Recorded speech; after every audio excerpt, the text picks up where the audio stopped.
We have a guest who's also an applicant, but I did ask him to come lead us in the invocation. We have Josh DeVore from Desert Christian Schools. If you guys can all stand for an invocation and then remain standing for the pledge, please. Thank you, sir. Happy to open us in prayer. Dear Jesus, thank you so much for today. Thank you for this opportunity for us to gather. Thank you for this community we have. And I'm so glad that we get to live in community with one another. And we share a desire that Lancaster would be a great place for us to raise kids. And I just pray that you would bless this meeting. You'd help everybody be able to share effectively and communicate clearly. And we just ask that you do a good work in the place that we live. We love you, Lord. In Jesus' name we pray. Amen.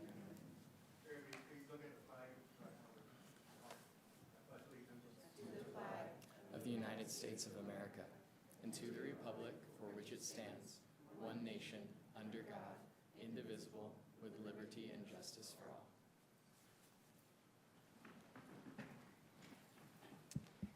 Okay, if we could start with a roll call, please. Roll call. Chair Vos, absent. Vice Chair Derryberry. I'm here. Commissioner Burke. Present. Commissioner Carrillo. Present. Commissioner Hernandez. Present. Commissioner Latanzi. Present. Commissioner Underwood, absent. We have a quorum. Okay, thank you. So public business from the floor. Any person who would like to address the Planning Commission on any agendized item is requested to complete a speaker card for the recording secretary and identify the agenda item you would like to discuss. Each person will be given the opportunity to address the Planning Commission at the time such item is discussed by the Planning Commission. Speaker cards are available at the rear of the council chambers. Individual speakers are limited to 3 minutes each. Individual comments are limited to 3 minutes unless a different time is announced. So our first agenda item is our minutes. We're seeking approval from the minutes of the regular meeting of November 17th, 2025. So we'll go ahead and open for that. Do we have any comments or any speaker cards, I should say? Vice Chair Derryberry, there are no speaker cards on the minutes. Okay. Any comments from the Planning Commission on the minutes? We'll go ahead and close the public hearing on that and then open it up for a motion. Motion to approve. Second. Motion by Commissioner Latanzi, second by Commissioner Burke. All right, we can go ahead and vote.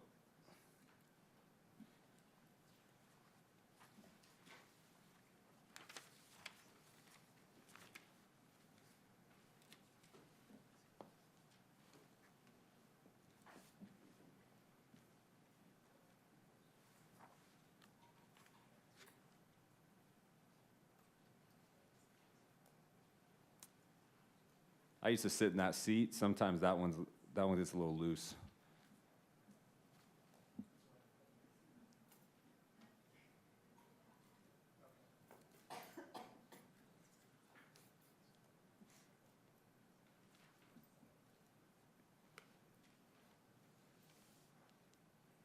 Should we do oral vote? All right. Okay.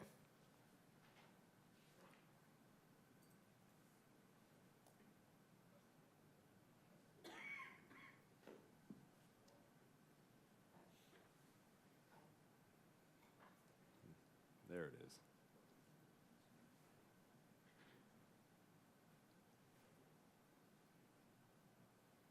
All right, the motion passes, 5 yeses and 2 absent. Okay, new public hearings, item number 2. This is conditional use permit number 25-007. And I think tonight our project planner is Mitzi Alvarado. Is that right? That is right. All you, Mitzi, let's go. Thank you. Good afternoon, Vice Chair Derryberry and members of the Planning Commission. My name is Mitzi Alvarado, and I'm the project planner. The item before you is CUP 25-007, which is to allow for the amendment of CUP 8323 for the Desert Christian High School's athletic fields expansion. The original CUP was for a church that then added a school. Since then, there has been a few host churches utilizing it in the same manner.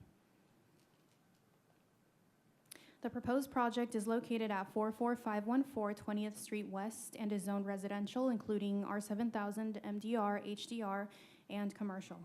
The subject property is surrounded by single-family homes and commercial uses. The applicant is Desert Christian School, represented by Joshua DeVore. Here you have a site plan of the entire school campus. The project proposal is shown here as Phase 1 and Phase 2. Phase 1 includes the football, track, and field portion of the eastern part of the campus.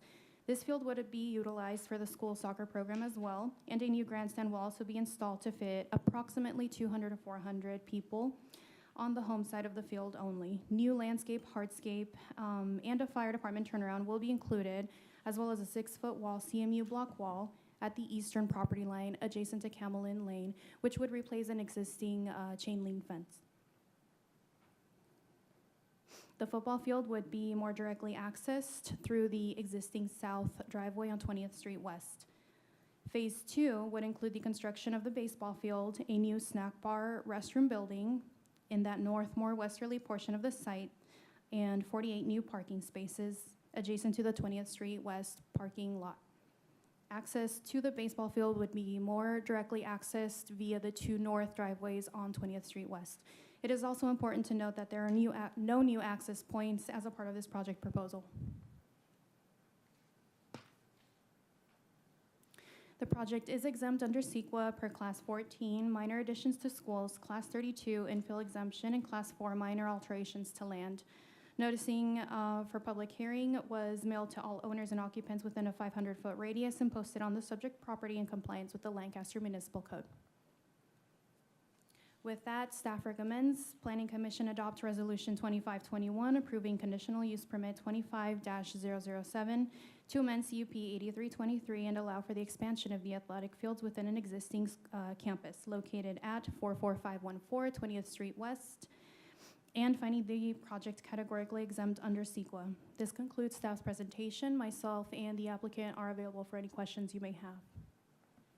Ms. Alvarado, thank you. I had an opportunity to chat with the applicant earlier, and of course he gave us our invocation. You're not obligated to, but you're welcome to address us if you'd like, or you can wait until maybe after there's any public comments and we can maybe address some of those comments all at the same time. It's totally up to you. That's great. Either way, whatever's best for you guys. Do we have any public comments on this item? Vice Chair Derryberry, we have 5, including the applicant himself. Perfect. Well, let's start with the non-applicant public comments first. Sure. The second speaker we have is Talisha Romero. And we did also receive a letter from you, Ms. Romero. We'll let the record reflect that we That's did correct. receive your email as well. Thank you. So I'm Talisha Romero. I'm the president of the Lancaster Water Company. We're a mutual water company on the corner of 20th Lancaster Boulevard and 18th Street. We're currently only 22 homes that are about quarter acre, a little less, in that area. We have 2 operating wells that are currently non-operational, where they're getting repaired, and we're trying to bring our system up to date. Main concerns there are outside of the noise and just the general complaints.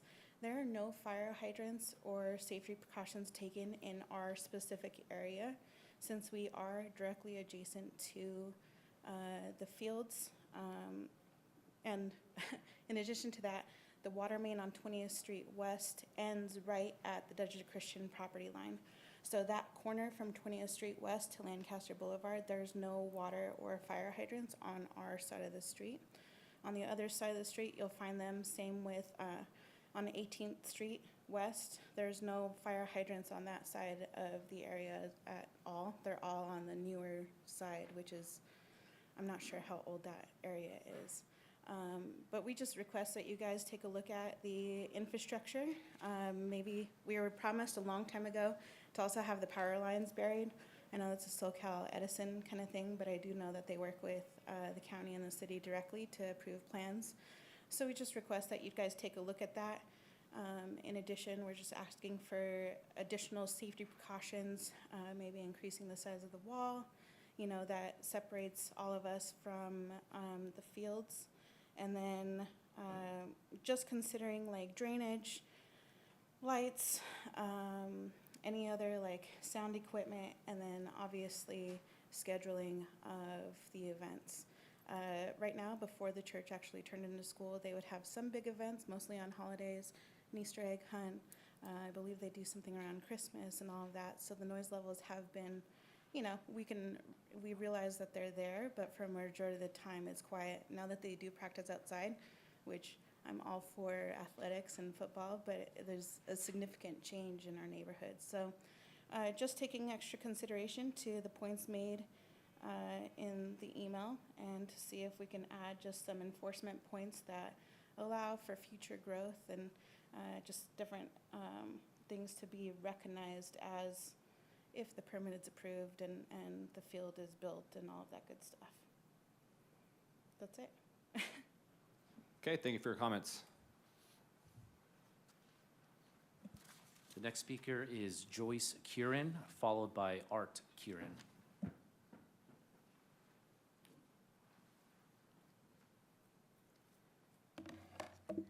Thank you for giving me this time to speak. I'm concerned about the verbiage in that this is a minor addition. It looks pretty major to us as neighbors.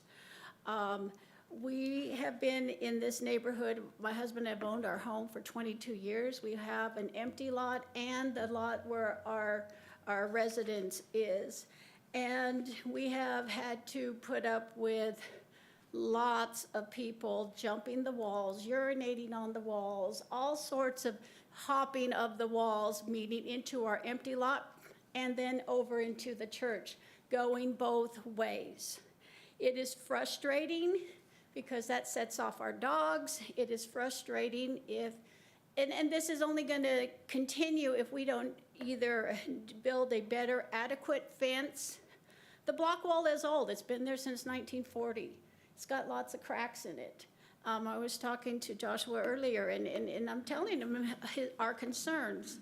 I appreciate him coming up to us, but this is not a minor addition. This is a major addition, and I don't know if there has been a real initial study and an environmental impact report. And I would request that that be done because it looks like we're going to be having 400 people in this stadium at certain times. That's talking about bathrooms, that's talking about food, concession stands, trash blowing. This isn't minor in any way. This is major. My husband and I plan on building a house on the empty lot. Am I going to get baseballs through my windows? That's a concern. Okay, I already have to deal with the homeless peeing on the walls and the jumping of back and forth. It's frustrating. It happens every week. This is a weekly thing that we have to deal with. Thank you for listening to me. My neighbor in the adjacent cul-de-sac with me, she is here, but she didn't want to speak, but she has the same concern. I have 300 feet, she has another 100 feet. So 400 feet of block wall there is a concern of ours with baseballs and lighting and noise. Thank you. Thank you for your comments. Next up is Art Curran, followed by Keith Giles. A little background, since most of you guys weren't around 20, 30 years ago on council. When we moved into that house, they were supposed to put a 5-acre park in that section. Dr. Hull had donated the land specifically for a park. City Council one night made a switch, moved the park over to 30th across from the Paraclete High School, and we ended up with no park. We have continuously dealt with the church, not in a bad way. It originally was just a church with daycare center. Then it became a church with preschool. Then it became a church with elementary school. And now it's a church with a high school. If you look at every high school in the valley, there's a buffer of major streets around the field. We have 6 inches between the football field and our neighbor. And we have 6 inches between the baseball field and our neighbor. I haven't seen any plans for foul balls or footballs for over the wall. Field goal is 20 feet high, and there's a 6-foot wall behind it. I don't think that works, but maybe it does. We have continuously tried to work with the church, and in a way, a good way, never had any problems. But I believe the Desert Christian now is leasing the property. I'm not sure how that all is working right now. And they're the ones that are developing the high school. But again, we're going to have light pollution 6 inches from the field to our house. We have speakers 6 inches from the field to our house. There's no buffer of a major street all around it like there is on every other high school in the valley. Thank you. Thank you, Mr. Kieran. Next up is Keith Giles, followed by Joshua DeVore.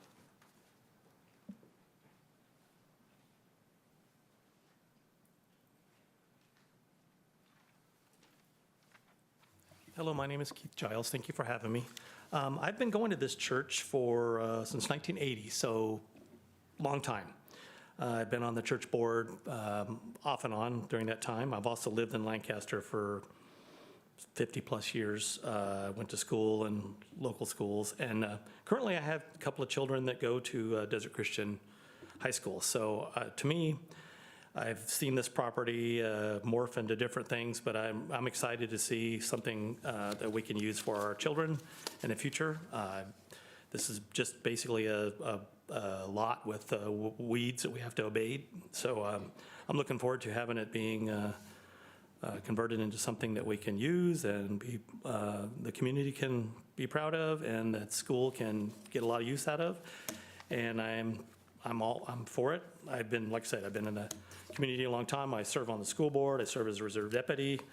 I have numerous children that have gone through the school system, and I still have a couple more that will probably be able to attend this high school if I can afford it. And I just want to encourage you to support it. Thank you so much for your time. Have a good day. Thank you, Mr. Giles. And lastly, we have the applicant, Josh DeVore.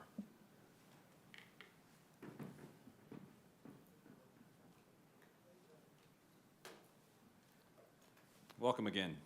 Thank you. Long time no see. Hey, I asked Mark Sanchez to come up as well. He was the gentleman that is on staff at Desert Christian Schools, and we asked him to go through the neighborhood and just knock on every single door that was in the 500-foot radius and attempt to meet the neighbors and talk about the project. So I just wanted Mark to have a chance to share what he did, and then I'll overview, and I'll try to even answer like some of your guys' perspectives and things like that. But Mark, what did you do? Well, good afternoon, commissioners, audience, and everyone. Yes, just a little briefly, I went around within the 500-foot radius, knocked on doors, and my apologies for any reason that if we didn't make contact, but I try to go by, just be very informative. And we kind of did this, I did this back in June as well, when Desert Christian took possession of the lease of City Church. So I try to have that rapport with our neighbors, let them know, hey, we are now a resident here, a tenant here. If any questions or concerns should arise, please notify us. But I did get some of the residents just sharing that concern with City Church, the communication back and forth, if some concerns were not addressed at that time. But let me assure you this, we are here and we would love to answer any of your questions or concerns, and looking forward to working with all of you. Thank you. Thank you so much, Mark. Appreciate you. Quick overview of the school, and then we'll go from there. But Desert Christian Schools has had the privilege of serving in our community for 48 years, and it's been such a privilege. There's 3 sites here in Lancaster, representative of 1,600 students and 350 employees. Here at City Church, though, this is only our high school, and here at the high school, we have a student body of 200 students and about 35 staff. And we joined in a partnership with City Church this summer. And so we're really excited about this new season ahead for school, and it's been such a blessing for our students, and our families are really excited as well. We visited all of the neighbors, especially too, right on the adjacent side of the chain link fence in Camelin Street. And all of those neighbors were very supportive and excited about what's happening. But I'm happy to meet you guys on the north side as well today, and I understand that a different perspective, and I totally understand. Today, we are particularly excited about what this project means for our students, but also for our community. We want the Antelope Valley to thrive, specifically Lancaster. I've had the privilege of living here my entire life, and it's been an honor. And my hope would be that having a thriving school that's desiring to provide excellent Christian education would have the result of positive contribution in our community. And we recently, just as one example, had the privilege of our students attending both of the recent Lancaster Community Cleanup Days. And we actually had at each of those events, over 200 of our students and families went to that event, and out of the goodness of their own heart, we just advertised that it was taking place. And then I showed up at the event, and I was like, oh my goodness. And we tallied up afterwards, and we were just so pleased to see the overflow of support and partnership. So 200 at the first event and 200 at the second event as well. And I think that's just representative of, we really do care about our neighbors, and we have a desire to contribute positively, and they make up the students that are part of our school. We have a personal commitment to continuing that relationship. So my desire is for a strong and favorable support of this project tonight. That's what I'm here to do, you know. But I also want to communicate that regardless of what you as the board decide is best for our community at this time, I want to say that in the years to come, we want to continue to have a positive relationship with you. And this meeting doesn't mean the end of us having conversations moving forward and problem-solving things together. One thing that our high school has brought is Mark is actually a safety monitor at that campus, and we have been partnering with the church and the neighbors, specifically on Camelin Street with the chain link fence. And we've already repaired that chain link fence twice in the 3 months that we've been there, just trying to keep it from becoming a shortcut for people that are passing through. And what I appreciate is they're voicing, what I've discovered that our neighbors are voicing today is there's an ongoing 20-year experience of people using this vacant lot as a shortcut from one place to another.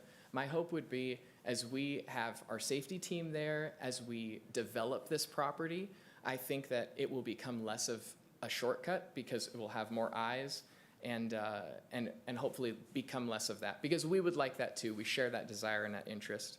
I don't think I'll have the ability to answer every single concern that was brought up, but if you don't mind, if the board doesn't mind, I would love to just mention a couple things that we were strategic about with the project, answering specific concerns that they brought up. Would that be valuable? I think it would be valuable, sure. Would you guys appreciate that? Yeah. A couple of things that we did when we were doing the project is with lighting, we are doing portable lighting. So there won't be any light structures going up. That'll be one for like the visibility of neighbors, that you don't look out your window and all of a sudden have a big light pole there.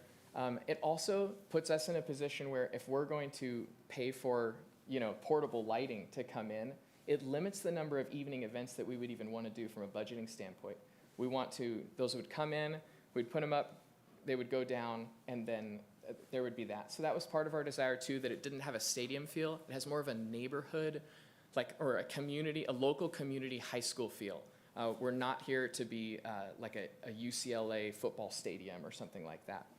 The other thing is when it came to sound system, we're actually using a portable sound system for this site, because we just felt like a permanent sound system, one, trying to get that would survive like weather conditions and things like that. But having a portable sound system is also going to result in fewer, this sound system is designed within, we looked into the dB ratings of the local area and the night curfews of 10 o'clock and tried to take those kinds of things into consideration. Currently, we average 4 football home games in the fall. So there are around an average of 10 events in the entire year that are in the evening currently. And I don't know if that also is helpful, just perspective of kind of getting an idea of roughly how often is it going to be every single weekend, all 52 weekends of the whole year, nothing like that at all. And I hope that in itself is encouraging. Of the 12 football games that our students participate in the fall season, there are 4 home games on the schedule. And so if that's at all encouraging, wall height, we would love to, whatever the current maximum local regulation is for those wall heights, we would like that too, for both parties' interests. It sounds like there is a pre-existing experience of, you mentioned homeless people using the neighborhoods that are dead ends as a shortcut to jump the walls. And so I know that everybody in this room shares a desire to address needs of the homeless in our community, and finding ways to mitigate those impacting us, people living here, like in a negative way. And so whatever the local maximum regulation is, I can't speak to that like off the top of my head. That's not my expertise, but we would be more than happy to do that. And I don't know what the current wall is right now. We have only given thought and attention to the chain link wall along the north end of the property. Sorry, not the north end. You guys are north end, so that would be the east end where that is. So I'd be happy for us to look into what that is and see if there's anything. There might also be a thought that came to mind while you guys were talking is we could bolt like a spike strip. You know, you kind of use it for birds or whatever like that, but we could bolt a spike strip along that that block wall along the north side or something like that, just as a way that when people get to the end of your guys' street, they don't jump over and that kind of thing. So I don't know if any of those things are encouraging, but I hope. And then our desire too would be eliminating the chain link fence on that side and developing the property would make it so this isn't a shortcut. We don't want people taking a shortcut through the City Church property either. And in the short time that we've been there, we've already had break-ins from the back chain link fence 2 or 3 times in the 4 months that we've been there. And so our desire is like, well, let's put up the block wall, develop this so that people know we're here, have our safety team doing monitoring, and see if we can make this an uninhabitable area for people that shouldn't be wandering through our properties. So that's our desire. Once again, my hope would be for a confident and sure support from the board, and that's my interest that I'm supporting. But I do want to say once again, regardless of whatever the vote is today, that doesn't end our relationship and conversation moving forward. And I hope even just my desire to communicate that on behalf of Desert Christian Schools is encouraging to some degree. So thank you for your consideration, and we appreciate your time. And Mr. DeVore, I think I already know the answer, but just for the record, you've reviewed all of the conditions under your application, and you've approved those? Yes, sir. Yeah. Wonderful. Does anybody on the commission have any questions? Not yet, ma'am. Okay. I just wanted to get clarification. You said that there would only be about 4 games there a year? In the fall, our current football season has 4 home games in the evening. And so I was speaking to what our current season is, and so that's what our current like evening usage is in the fall. I think, yeah, so if that's helpful. Soccer, typically, we currently operate where when we would have soccer games there, that would end when the sun sets. That's just what we do already, and that's what our schedule is. And then track and field, those things don't happen in the evenings. They're daytime events. A lot of everything just happens during the daytime, so. So how many games could the residents expect there in a year, let's say? Like evening games that go Yes, into the evening? evening games. Yeah, evening games. I can't, right now, we would have less than 10. As the school grows, you can't grow more home games. Does that make sense? So I can't speak to like the history, like what would transpire in the years to come, but also there comes a point where when you have a football season, there's only 12 games in the fall and only 4 of them can be at your home location. So it's not like that can grow much more than that. And how late do the football games go? Currently, our football games end like around 9 o'clock. But in the submission that we put 10 because we just wanted to put like a little buffer in there. That way there was confidence moving from the beginning, good anticipation, and we want to be gone at 10, you know what I mean? But like currently, because when those football games are happening in the fall, it's starting to get nippy and everything. People don't want to be out much later than that anyways, so, yeah. And then the way the seating, I can't tell much, but is it stadium seating where the spectators would be able to see into the neighbor's yard and windows? Oh, gotcha, yeah. Well, part of the reason, if you noticed in the presentation that Mitzi delivered for us, the seating is only on the home side because we wanted the seating to be as far away from the neighbors as possible for that purpose. And so it's way on the other side of the field. And when our brains think of the phrase like stadium seating, we're thinking of like what are like usually like 12 rows high or 24 rows high or something like that. I don't remember off the top of my head exactly how many rows, but I think it's ranging in like the 4 to 6 rows high. So this is not we would rather, go wider, not taller. And that's part of like our desire for community. We don't want we want people to be, closer together and that kind of thing. And then there was a mention to the seating being between 200 and 400. Our football games currently, the attendance average is about 200 guests. But when it comes to stadium seating, or even like in this room, we naturally spread out. So the reason that our bleachers are, like they say 398 seats or whatever, is because when you go to a football game, you don't sit right next to your neighbor. You've got your bags and you kind of set up like that. We're gonna have the visitors be able to sit on the home side with us. And we wanted to keep a little gap in there of just dead seats. So that way, if anybody disagrees about how the play was called, it's not like you're packed in next to the visiting team. So those are some of our considerations for the neighborhood in that. But Thank you. yeah, appreciate your time. Anything else? Anyone have any other questions, Mr. DeVore? Anyone else from the commission? No? All right, wonderful. Again, thanks so much. Yeah, we appreciate your consideration. Absolutely. Does anyone have any other comments for staff or questions for staff before we close the public hearing? I do.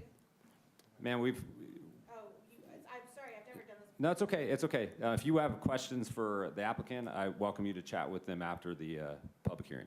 Okay, it's more pertaining to the growth of the school, right? We're talking about baseline right now. What's the anticipated growth of the student body? Right now is 200, and obviously there's projected growth of the situation. So, and as he mentioned, you can't change games. We're only focusing on football right now. When a baseball field is built, how many games does that include? And what are the hours needed for like setup or grooming or any construction and all of that stuff? If you look at the map, so at the top, there's that little U, right, on the left side of the football field. Ma'am, if you're gonna, I'm just pointing things out. So that's where our community is. the problem is that when you speak from your seat, we can't take down what you have to say, and you've already had your 3 minutes to speak. So if you've got matters to address with the applicant or staff, we'll welcome you to do that after the meeting today. Okay? Will it be on the record? You being here is on the record, yes. Okay, so can I just ask one more question, I promise? So why don't you go ahead and introduce yourself again and come back to the podium. Awesome. Thank you so much. So I'm Talisha Romero. I also live in this community on 20th. I'm also the president of the Lancaster Water Company, tiny company. So right now, our community bears the grunt of the weight of the community right there. So we're 20th, again, Lancaster Boulevard and 18th Street West. The community with the chain link fence that he's referring to is tucked away into like this sheltered area of our section. So I'm curious, I know this is kind of a big ask, but would there be any opportunity for us to maybe create a gated community in our area right at the entrance of 18th Street West to at least protect that, since it is a dead end? The problem with the homelessness and people hopping the fence isn't actually from people entering our street, it's coming from the opposite side of the wall on the church campus. So they're actually hopping the fence from the church campus into our area and not the opposite side around. So that's the only, I just wanted to make that clear, so it's not like the, homeless or I've seen a ton of kids do it, they just jump into the campus area. So I think those incidents where you've had people coming across the campus, they've cut across and jumped into our area. So that's all, just to put it on the record. Sure. Thank you. I welcome you to address those questions with staff as to how Okay. that can possibly occur. All right, thank you. Wonderful, thank you. Anyone else in the commission have any other comments or questions for staff or the applicant before we close the public hearing? No? All right, hearing none, we can go ahead and close the public hearing, and I'll entertain a motion. A motion to adopt resolution number 25-21, approving conditional use permit number 25-007 to amend CUP number 83-23 to allow for expansion of athletic fields within an existing campus located at 44514 20th Street West, R-7000, MDR, HDR, and C-zone, and findings the project categorically exempt under California Environmental Quality Act, authorizing staff to execute and file a notice of exemption. I'll second. Second by Commissioner Carrillo. Okay, let's vote.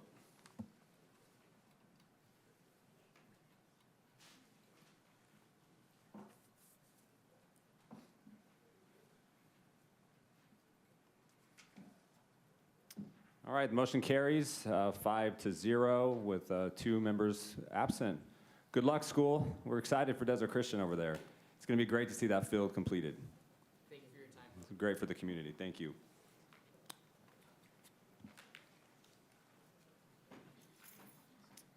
Okay, next up we have this afternoon.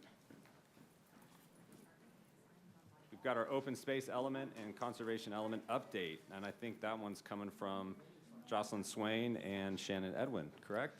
Correct. Vice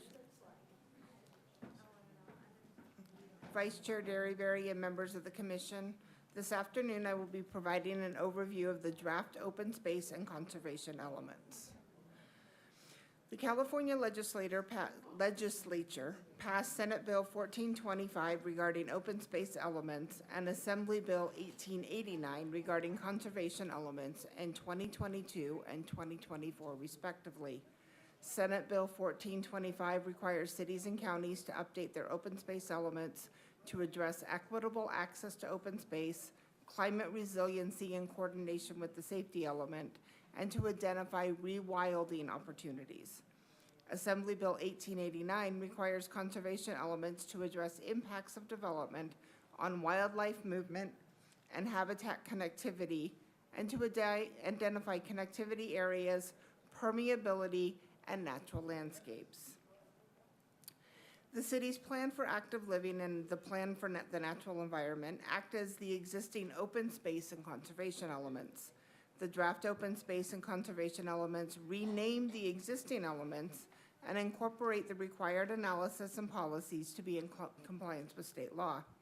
Policies and specific actions contained in the existing elements relating to topics not contained in either bill were left as is.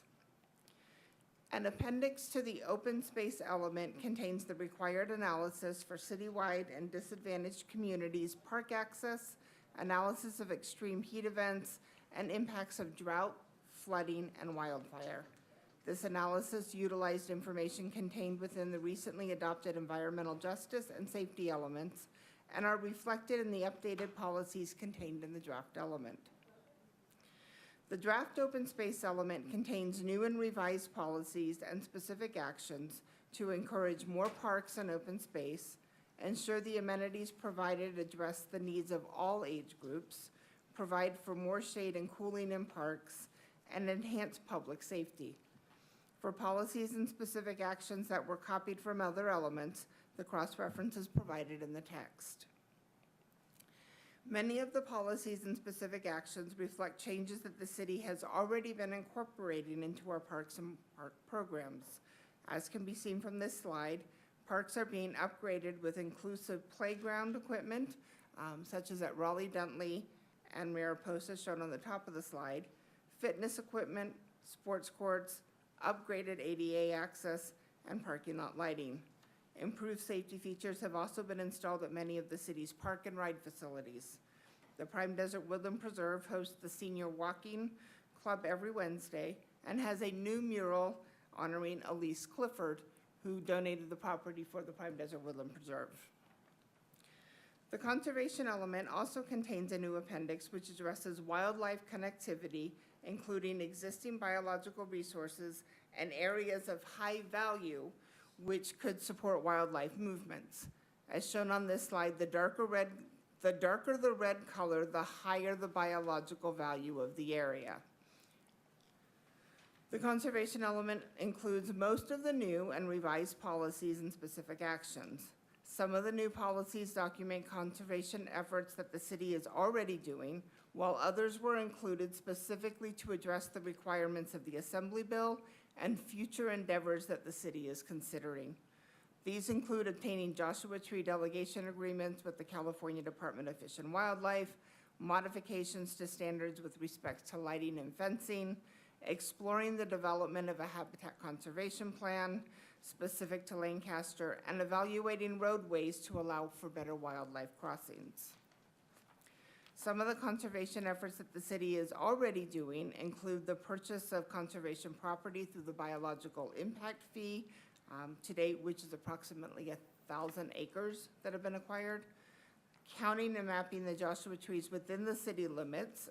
We've done a 1 square mile test case and are currently mapping the Joshua trees at 8 square miles, and establishing a Waters of the State cleanup program to facilitate developers mitigating their impacts from their development. The top right picture is representative of property the city funded earlier this year near Saddleback Butte. The bottom right shows riparian habitat restoration that occurred at the Peterson Ranch Mitigation Bank in Lake Hughes. This photograph on the bottom right was taken in October of this year when a city planning toured the site. The draft elements are out for public review starting today and going through January 14th. The open space and conservation elements will be coming back to the Planning Commission for a recommendation at the January PC meeting. It is anticipated that they will then go to City Council for approval in February of 2026. I'd be more than happy to answer any questions, and you all have a copy of both elements and the appendices at your seat. I do have one question. Okay. As far as Amargosa Creek and all the, what is that addressed in this report? So Amargosa Creek is considered a Waters of the State, and it runs from south of Palmdale up through the city of Lancaster and out onto Edwards Air Force Base that empties out in Paiute Ponds.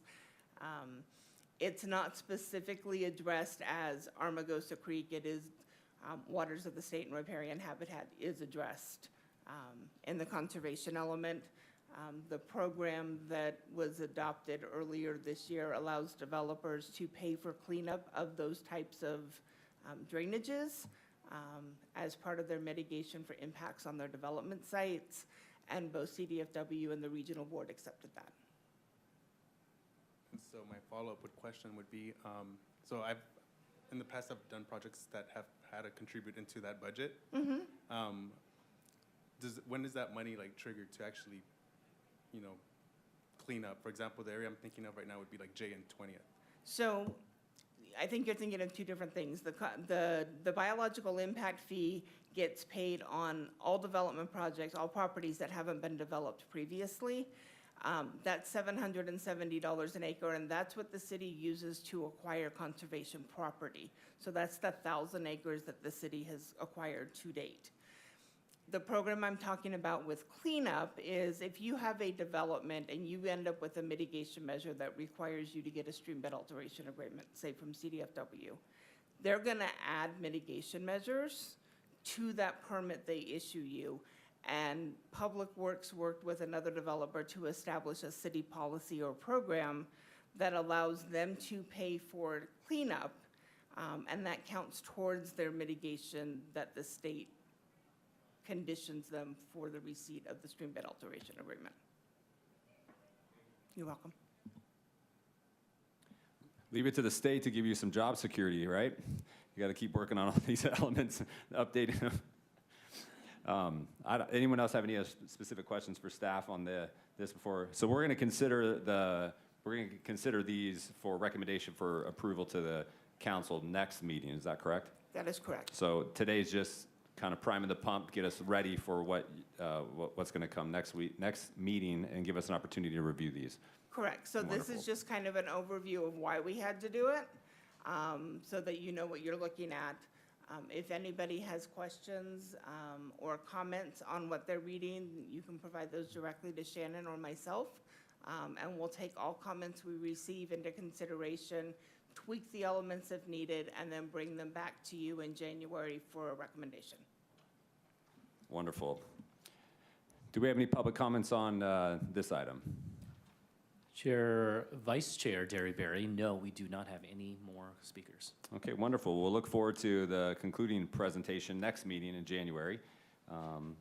So thank you, Ms. Swain, for that. Giving us some light reading over the holidays. That'll be nice. Okay. So looks like next up we have we have your, I think, don't we? Yeah, the Community Development Assistant Director's announcements. Mr. Nguyen, what do you got for us today? Hey, that's me. Good afternoon, Vice Chair Derryberry and members of the Planning Commission. I am Hai Nguyen. I'm the Assistant Director for Community Development. A couple City Council items I wanted to update you all on. I'm very relieved to report that the West Side Annexation Project was approved by LAFCO last week. It'll take some time for that to be finally effective, but this will bring a lot of high-quality jobs and good, orderly development to the city. So we're very excited about that. And then soon after, we'll have the East Side annexation going to LAFCO. So that's happening. The moratorium that was adopted by the City Council on smoke shops was extended at the last City Council meeting. So staff has roughly about a year to hatch a game plan on how to address this very important, significant issue. As far as the Planning Commission meeting for January, it will be held 1 week later because the 19th, I believe, is the MLK holiday. So as Ms. Swain presented, we hope to bring back the conservation and open space elements. In addition, we have the Parkway Village specific plan, which we've been teasing for the past few months. We're hoping to bring that to you all for a final vote on both of those items. And then on a more fun note, we have some new staff I'd like to introduce. First off, we have Checky Edquid. She's joining our department as the department admin. So you may see her here or there assisting with city council items. If you can just raise your hand. Yeah, that's her right there. Second, we have Ariana Hernandez sitting right next to her. She joined the team as the city's housing analyst. So not planning per se, but very planning adjacent, dealing with a lot of CDBG, and she'll be working with Becky Bartlett, the housing manager, on our housing needs. And then lastly, she's not here today, but Michaela Mora just started as our planning tech. She's an aspiring city planner and getting her master's degree at CSUN. So she'll be helping us out. You might see her sit here once in a while as well. So we're really stoked to have all of them join us. And then lastly, and probably most importantly, wanted to just say that I hope everyone has a wonderful holiday season. I'm so proud of all the work that we've done together in this last year. It takes a lot to put on this show, so a special shout out to Viviana Martinez, Stephen Deitch, and of course the IT staff. It takes a lot of work, and they work really hard on this to make you all look good, and I'm very appreciative of that. So besides that, we hope you enjoy the rest of your season until next year. Thank you so much. Thank you. Okay, next up, we have public business from the floor for those few of us that are left. This portion of the agenda allows an individual the opportunity to address the commission on any subject regarding city business. Under state legislation, no action can be taken on non-agenda items. Members of the public should be aware of this when addressing the Planning Commission regarding items not specifically referenced on the agenda. Please complete a speaker card for the recording secretary. Speaker cards are at the rear of the council chambers.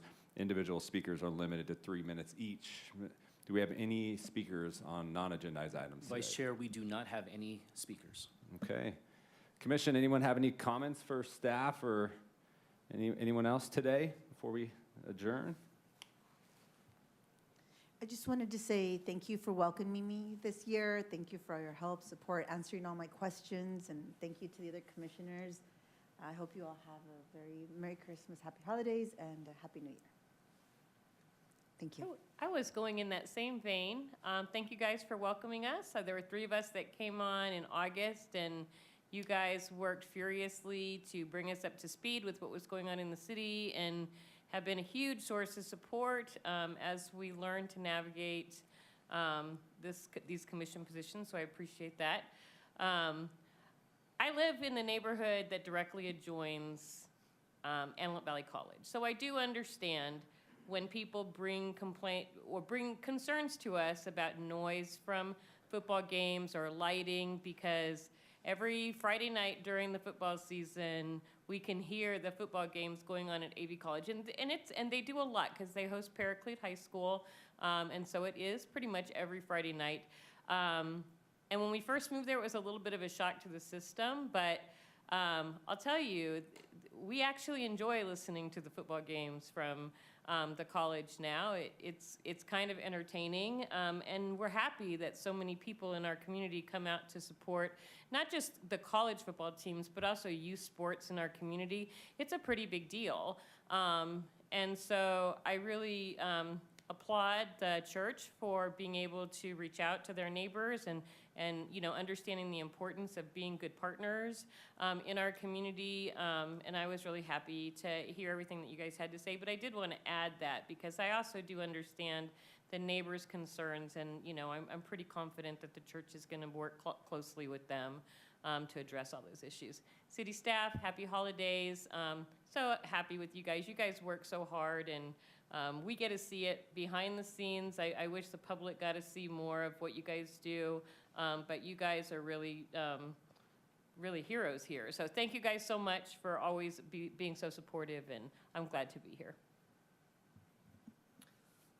How about it? I'll say the same thing. Thanks for welcoming us. Like Commissioner Lintanzi said, myself and Commissioner Hernandez and herself, we all got put in here in August. So it's been really amazing to see what the other side is. I know, it seems like we just sit up here and push buttons, but there's emails going out all the ways, so the planning that goes into this by the city and their staff, they do an amazing job. If there's any questions, they keep us on our toes. And I'll caveat on that. We live right across the street from Quartz Hill, and as much as the noise, you might be like, oh my gosh, but I always look at it like there's probably 1,000 kids over there that are not causing problems, that are enjoying their school and showing that love for their teams and everything else. So I'd rather have 1,000 kids over there, participating school-wise and showing school pride than running around on mini bikes and causing mischief and vandalism and things like that. So the more of these schools and athletics that we can help push our kids from the AV, Commissioner Derryberry and myself, our kids play volleyball, and we watch the other kids that from down below Orange County that have way more resources than we do. So when more of these things are being built out, it gives our kids more of an edge and competition to go out and show what the AV is. We're not just a desert with Joshua trees. We have some really talented kids out here. So we're looking forward to all that. So happy holidays, everybody, and we'll see you next year. You're good? Thank you. Well, I'll just say, I think I've been on a city commission for over 15 years. And I want to end this year on a high note and say thank you. This city has the hardest working staff ever, anywhere. If little background on what I do, I'm involved with a lot of municipalities, the county, state level. The city of Lancaster staff is second to none. So our hats off to you, all of you, for everything you do for us. It is true. This is hard work, and trust me, they do the hard work. Us on the dais do not do the hard work. They make it so easy for us to give us all the information that's needed. So thank you to all of you. It's been a great year. I'm looking forward to the exciting new things we have coming in 2026. Happy holidays, Merry Christmas, Happy New Year. And to that, I think we'll be adjourned. Thank you.